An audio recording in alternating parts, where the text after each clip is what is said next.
Hi, I'm Michael Murata, and you're watching What Would Michael Do? And today we're going to talk about redecorating a room. Now, I've been wanting to give our home office a new look for quite some time, and what better time than quarantine? The biggest challenge in this project for me was decluttering and clearing things away. I know for most of us, we have a place where things end up. For every book, every piece of mail, every magazine, every note, every scribble, every knick-knack, bric-a-brac, tchotchke, call it what you will.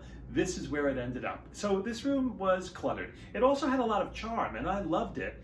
And it was very comforting to be surrounded by all the things that meant something to me. I've read the Marie Kondo book, The Art of Tidying Up. I've even helped other people go through it.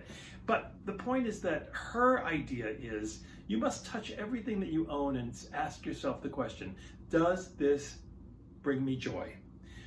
A lot of things still bring me joy. I frankly didn't have room for all the things that brought me joy. So decluttering took longer than almost every other part of the journey. Here's a snapshot of what the desk area looked like before. The built-in bookshelves were absolutely packed to the gills. So the first thing we did was go through the books, and we eliminated a good 4 boxes of books. They haven't been donated yet because of the crisis that we're in. No one's taking things like that, but in time, someone's going to have quite a little library to inherit. The other thing was photographs. Photographs are the most difficult thing to part with. So I've scanned a lot of them, I've saved a lot of them and put them away. I've gotten rid of a lot of frames and simplified what was on our wall. Once the room is emptied, we have to start the paint job. Let's talk about that. Here's a snapshot of what the wall behind me looked like when we started the project. I love those 3 shades of brown and those big bold stripes, and I didn't want to lose the stripes. So I decided to get rid of all the dark colors and just do a tone-on-tone treatment of stripes, the same color in 2 finishes, flat and semi-gloss. I used the same measurements and painted every other stripe in the flat paint. And then after it was dried and cured, I taped over the lines of the stripes and painted in with the semi-gloss. Here is the result.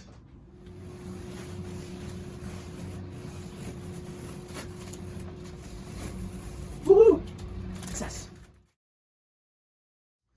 Here's what the closet doors looked like at the beginning of the project. And here's what they look like now.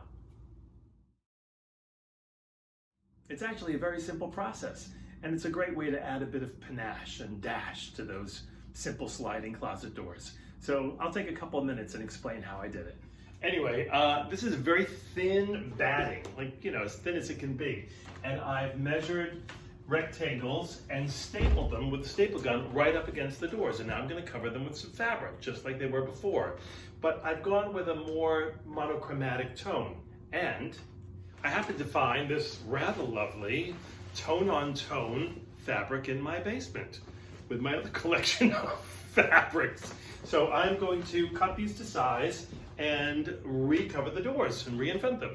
This beautiful fabric has an off-center pattern. So the important thing for me, being a symmetric freak, is to find the center of the pattern and use that as my template.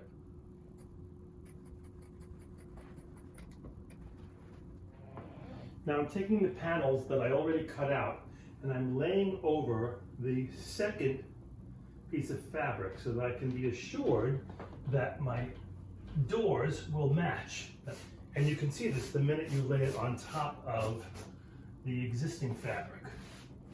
You'll see where the pattern lines up.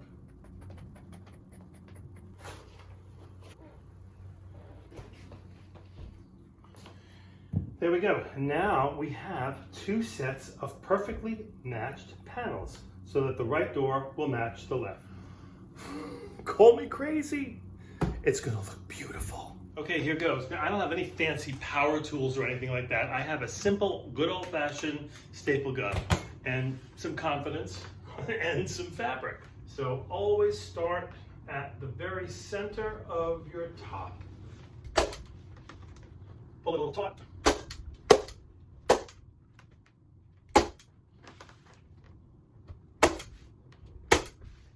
And then you can stretch and smooth as you go to the sides. Before we attach our trim and frame these beautiful panels, we want to take a lady hammer that's not a sexist statement, it's just a smaller, more delicate hammer, and see if there are any protruding staples. My sanded and primed frame pieces, which I took down, are of course labeled, so I knew where they go. A1, A1.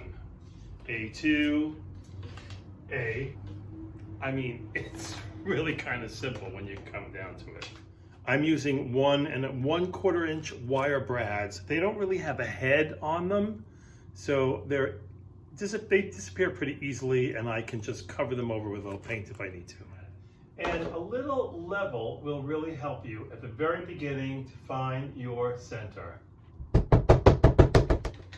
Once that first strip is in, I am going to put my second strip in, A2, if you're following my, direction. Used the previous nail holes and actually popped in those nails to get them started. So it'll be just so much easier to put them in place.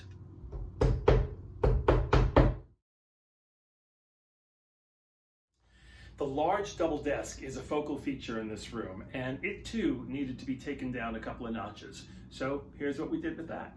I stippled the top of this years ago when I made the desk, and I love it because it looks like granite. It's actually just painted MDF, which is a pressed wood. And I had these great big, deep black old file cabinets. So I wanted to give them a new look as well. So I used one of the colors of the wall.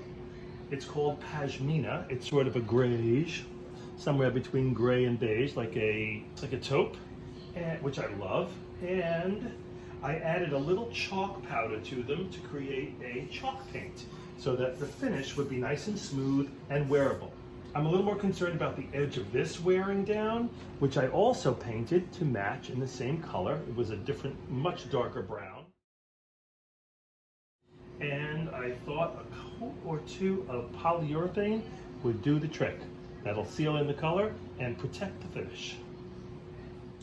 Our desk chairs are in very good shape, so rather than replace them, I decided to take a more economic choice and recover them, because now they make these really simple, very inexpensive slip-on covers that are washable and easy and change the whole look.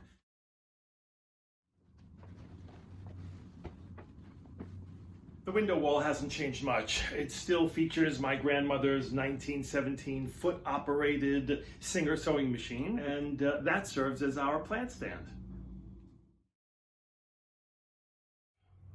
I did preserve a few family favorites for this little corner that's sort of become a little antique nod to the past. But for the most part, the artwork for this wall is yet to be determined. I'm waiting for the right thing.